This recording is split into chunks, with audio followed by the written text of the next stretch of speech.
Good morning, all my students. How are you all? Just studying at home? Very good. Now, I, Professor Neetu Ghai from Defence Services Academy, welcome you all in your own English class. That is English with Neetu ma'am. So, students, दिख रहा है कौन है screen पे? A lion. Just be as a lion. Alert, wild, and just ready to conquer everything. Just be a king of your life. That means जो चाहा है वो पाना है, वो पाकर दिखाना है, वो करके दिखाना है. So on this note, I begin today's lecture. That is the noun lecture. Noun lecture में we have done the concept, we have done some rules. I have given you the practice exercise for the particular rules we have done. As I told you about my strategy कि जितना भी पढ़ेंगे पहले उस पर practice करेंगे so that you can analyze yourself whether you are understanding the concept or not. तो जितना भी हमने पढ़ा उसके ऊपर you have done the exercise. Now again I'll continue with the rules segment. जो हम rules for spotting the errors of noun कर रहे थे, today I'll continue with that so that you can understand the further rules. So let's begin rules for spotting the errors of noun. So students, let's begin the rules for spotting the errors of noun. Okay, let's continue with the rules of noun. Now, some nouns, I have told you कि some nouns always take the plural verb with them. तो कुछ nouns ऐसे होते हैं जो अपने साथ हमेशा plural verb लेके जाते हैं और उनको plural nouns ही बोलते हैं. कौन से nouns होते हैं वो? Trousers. Now, trousers, jeans, pants, इनको हमेशा और हमेशा प्लूरल नाउन्स ही कंसिडर किया जाता है. अगर मैं ट्राउजर्स, जीन्स, पैंट्स की बात कर रही हूं तो सी नाउ, अगर ये पैंट्स हैं, पैंट्स की दो लेग्स हैं पर है तो एक पैंट, जीन्स की दो लेग्स हैं पर है तो एक jeans.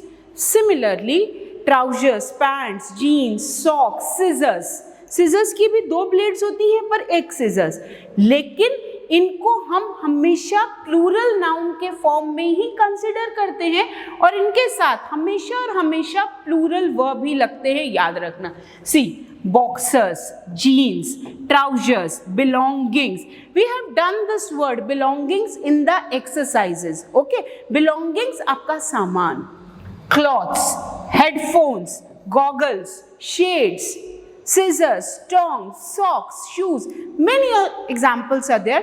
So all these nouns will take a plural verb after them.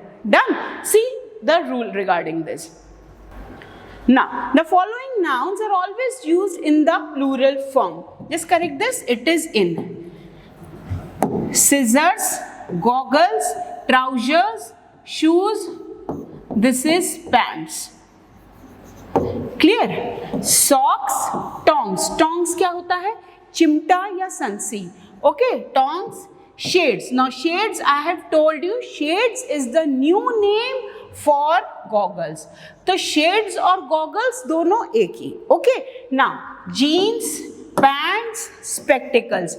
Spectacles का भी हम रूल कर चुके हैं. तो ये जितने भी वर्ड्स दिख रहे हैं बेटा, ये जितने भी नाउन्स हैं, इनको हमेशा प्लूरल नाउन्स के फॉर्म में ही कंसिडर किया जाता है और इनके बाद हमेशा और हमेशा प्लूरल वर्ब ही यूज होगा.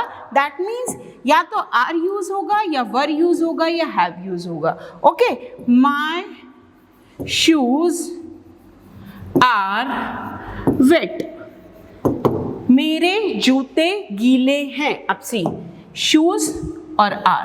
दैट मीन्स शूज के साथ हमेशा आर, प्रेजेंट टेंस में आर, पास्ट टेंस में वर और परफेक्ट टेंस में हैव. अगर मैं बोलूं my shoes have glitter over that. Glitter means चमक, शिमर. तो मेरे जूतों में चमक है, मेरे जूतों में ग्लिटर है. तो यहाँ हैव. अब हैव लगता है प्लूरल सब्जेक्ट्स के साथ, आर लगता है प्लूरल सब्जेक्ट के साथ. अब इनमें से कोई भी नाउन होगा, they will take plural verb after them. याद रखना. Okay, now one more rule regarding this which we have done earlier, just to recall कि अगर ये nouns scissors, shoes, shades, goggles इसी फॉर्म में है तो ये प्लूरल माने जाएंगे. See these scissors are for cutting paper. Example देखो इसका कि ये सीजर्स पेपर काटने के लिए काम आएंगे. देखो ये सीजर्स लिखा है, अब उसके साथ आर लिखा है, सीजर्स के साथ are. Your clothes are dirty, clothes लिखा है और आर लिखा है, तुम्हारे कपड़े गंदे हैं. Remember we have done the confusing noun segment जिसमें क्लॉथ और क्लॉथ्स का डिफरेंस बताया था मैंने. Have you seen my glasses, have you seen my glasses. यहाँ ग्लासेस क्या है? आई ग्लासेस, चश्मा.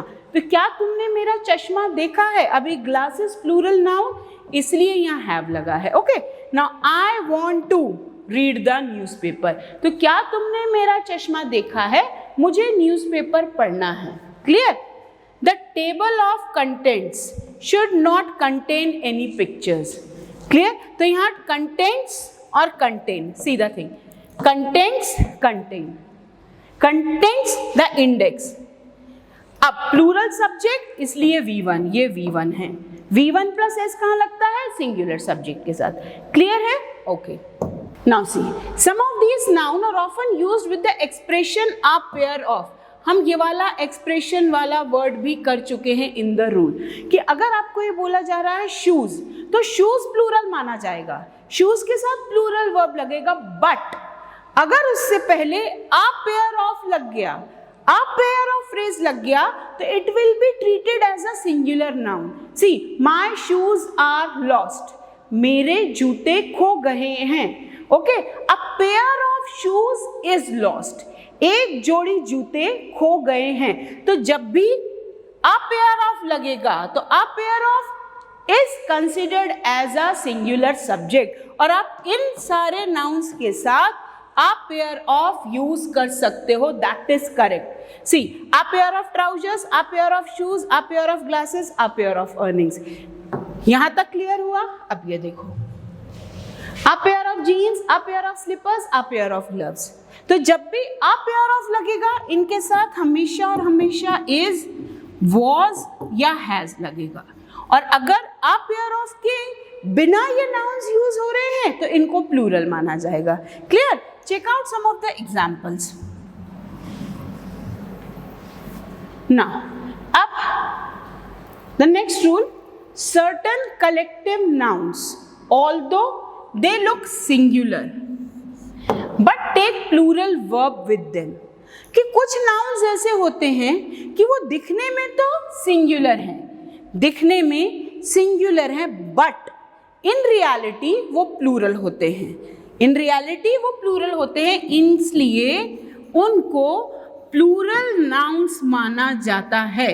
कि आप उनकी spelling पे मत जाओ, आप उनके फॉर्मेशन पे जाओ. सी, अगर मैं यहां लिख रही हूं बॉय, तो बॉय सिंगुलर. क्लियर? और अगर मैं यहां लिख रही हूं बॉयज, तो बॉयज प्लूरल. देखने में समझ आ रहा है? क्लियर? देखने में समझ में आ रहा है. अगर मैं यहां लिख रही हूं जेंट्री, अब ये जेंट्री क्या होता है? Gentry is a group of high profile respectable reputed people. That is gentry. तो जेंट्री एक कलेक्टिव नाउन है, एक ग्रुप है. तो आपको देखने पर इस पे क्या लग रहा है? ये सिंगुलर है कि प्लूरल है? देखने पर सिंगुलर लग रहा है, but gentry will be treated as a plural noun. और उसके साथ वर्ब लगेंगे आर, वर या हैव. ऐसे ही पीपल, पुलिस, कैटल, पोल्ट्री, ये सारे नाउन्स जो हैं ये देखने पर सिंगुलर दिखते हैं, बट इन रियलिटी ये प्लूरल होते हैं. इन रियलिटी इनको प्लूरल सब्जेक्ट माना जाता है. For example, cattle are grazing in the field. हम हमेशा और हमेशा कैटल आर यूज करते हैं, कैटल इज नहीं. That is the thing. People are shouting on the road. People are, people is नहीं. जेंट्री आर, जेंट्री इज नहीं. Police, police के साथ have, police have caught the thief. Police ने चोर को पकड़ लिया है. तो just to clear all the subjects To clear all the nouns, just take some example which will make this rule clear to you. Check it out. Now, the nouns people and police. See, example के form में मैं आपको बता रही हूँ. जो nouns people होते हैं, people means more than one person. Police, that means police में एक policeman नहीं, constable भी होंगे, police officer भी होगा, the whole team.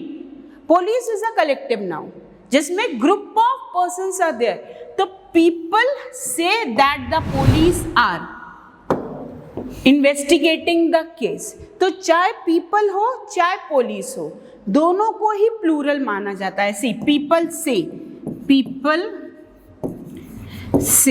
अब say क्या है? से है V1. प्लूरल सब्जेक्ट के साथ हम V1 लगाते हैं. अगर यहाँ होता बॉय सिंगुलर सब्जेक्ट तो वो हो जाता बॉय सेज. क्लियर? तो यहाँ हमने इसको प्लूरल सब्जेक्ट माना है इसलिए हमने V1 लगाया है. दैट द पुलिस प्लूरल इसलिए हमने R लगाया है.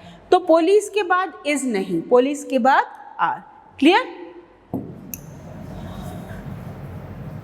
नाउ सी, एक एक सब्जेक्ट को लेंगे, एक एक नाउन को लेंगे और उनको डिस्कस करेंगे और उनका एग्जाम्पल देखेंगे. सी, जेंट्री क्या होता है? See, people with good social position are collectively called as gentry. जैसा कि मैंने आपको बताया, जेंट्री उन लोगों को कहा जाता है people with high reputation. High profile group of some people are known as gentry. तो जो हाई प्रोफाइल पर्सन्स, जो well known persons, well reputed persons, उनको बोला जाता है जेंट्री. जेंट्री को हमेशा प्लूरल ही माना जाता है. क्लियर? अब देखो सेंटेंस एग्जाम में कैसे आएगा, एग्जाम में कैसा आएगा और आपको उसमें क्या एरर फाइंड करना है. The gentry is well educated. अब देखने पर सेंटेंस करेक्ट लग रहा है क्योंकि अगर आपको जेंट्री का मीनिंग नहीं पता तो आप इसको यहाँ करेक्ट मानोगे. But as you all are my intelligent students, आपको जेंट्री का मीनिंग अब क्लियर है. तो जेंट्री मतलब group of high profile people and gentry is always considered as a plural noun and plural noun always take plural verb after them. इसलिए gentry के बाद use होगा आर, जो कि करेक्ट है. तो ये रॉन्ग है और ये करेक्ट है. क्लियर? समझ में आया बेटा? कॉन्सेप्ट समझ में आएगा तो ही एग्जाम में सेंटेंस समझ में आएगा. क्लियर? तो जेंट्री पर, पुलिस पर every time there is a question in NDA exam कि जेंट्री और पुलिस थोड़े से कंफ्यूजिंग कॉन्सेप्ट हो जाते हैं, इसलिए स्टूडेंट्स गलती कराते हैं. बट आप लोग गलती नहीं करोगे. Check out the next. And the next is police. अब जैसा कि मैंने आपको बताया, पुलिस हो या पीपल हो, दोनों में से कोई भी हो, they are considered as a plural subject. See, police. The police has arrested the culprit. Now, culprit का मतलब दोषी. तो पुलिस ने जो दोषी है उसको अरेस्ट कर लिया है. अब अगर आपको पुलिस का रूल नहीं पता कि पुलिस प्लूरल होता है तो आप इस हैज को करेक्ट मानोगे. But as I have told you, police, people, gentry, ये सब हमेशा और हमेशा प्लूरल माने जाते हैं और इनके साथ प्लूरल वर्ब यूज होता है. इसलिए have is correct, has is wrong. Clear? See this, people. People मतलब लोग, एक नहीं बहुत सारे लोग. Okay? People has no time to cook. ना पीपल के साथ हैज गलत है, पीपल के साथ हैव लगता है जो करेक्ट है. तो चाहे जेंट्री हो, चाहे पुलिस हो, चाहे पीपल हो, याद रखना इनको कभी भी सिंगुलर में नहीं माना जाता. Okay? Check out some more example. Now clergy. अब मुझे बताओ क्लर्जी कौन होते हैं? क्लर्जी आपने सुना है. क्लर्जी कहाँ सुना है? आपने 10th स्टैंडर्ड की हिस्ट्री में सुना है. क्लर्जी, नोबल, आपने क्लासेस ऑफ पीपल जिनको डिवाइड कर दिया था 3 क्लासेस में. 3 क्लासेस में पीपल को डिवाइड कर दिया था. क्लर्जी ग्रुप वो होता था जो चर्च में प्रीस्ट का ग्रुप होता था, जो सारी रिलीजियस एक्टिविटीज करता था. तो क्लर्जी यहाँ एक पर्सन नहीं है. Clergy means the body of all people. Clergy सारे वो लोग जो मिल के रिलीजियस एक्टिविटी परफॉर्म कर रहे हैं वो क्लर्जी होता है. तो क्लर्जी मीन्स प्लूरल, क्योंकि एक पर्सन नहीं है, वो बहुत सारे लोग मिल के कर रहे हैं। Clear? Now the body of all people for religious duties in church को हम क्लर्जी बोलते हैं। The clergy was invited for the party, तो क्लर्जी को पार्टी के लिए इन्वाइट किया गया, तो यहाँ was is wrong. Clergy plural, plural के साथ प्लूरल वर्ब, तो क्लर्जी वर, ये करेक्ट है। क्लियर? तो समझ में आ रहा है कैसे सही क्यों है और क्या गलत क्यों है। Done? Let's check out some more examples. Now check out the next word student, that is vermin. Now vermin means group of wild animals, and as I have told you vermin wild animals का group है, इसलिए vermin is plural subject. Clear? तो यहाँ मैंने लिखा भी है wild animals harmful to crops, उनको हम वर्मिन बोलते हैं। The vermin is dangerous. अब अगर आप वर्मिन को देखेंगे तो वो दिखने पर सिंगुलर लगेगा, बट इन रियलिटी वो प्लूरल है, तो यहाँ पर इज रॉन्ग है, इज नहीं होना चाहिए। होना क्या चाहिए? The vermin are dangerous. तो बेटा सेंटेंसेस ऐसे ही आएंगे। तो as I always say, if you have your concept clear, अगर आपका कॉन्सेप्ट क्लियर है तभी आप क्वेश्चंस करेक्टली अटेम्प्ट कर पाओगे। क्वेश्चंस डिफिकल्ट नहीं आते, क्वेश्चंस कॉन्सेप्चुअल आते हैं, क्वेश्चंस लॉजिकल आते हैं। आप तुक्के नहीं मार सकते, आपको उस कॉन्सेप्ट की नॉलेज होना जरूरी है। क्लियर? तो आप वर्मिन भूलेंगे नहीं। Vermin means group of wild animals. इससे पहले हमने इसके जैसे क्लर्जी किया है, हमने पुलिस किया है, हमने जेंट्री किया है और हमने पीपल किया है। तो all total till here we have done 5 words, और इन 5 वर्ड्स को याद रखेंगे। और ये सिर्फ 5 वर्ड्स नहीं है, बहुत सारे हैं। Many of the words I have done in the presentation, लेकिन अभी तक स्टेप बाय स्टेप जो हम चल रहे हैं, हमने क्लर्जी किया, हमने पुलिस किया, जेंट्री किया, पीपल किया, and we have done vermin. इसके आगे के वर्ड्स लेट्स चेक आउट।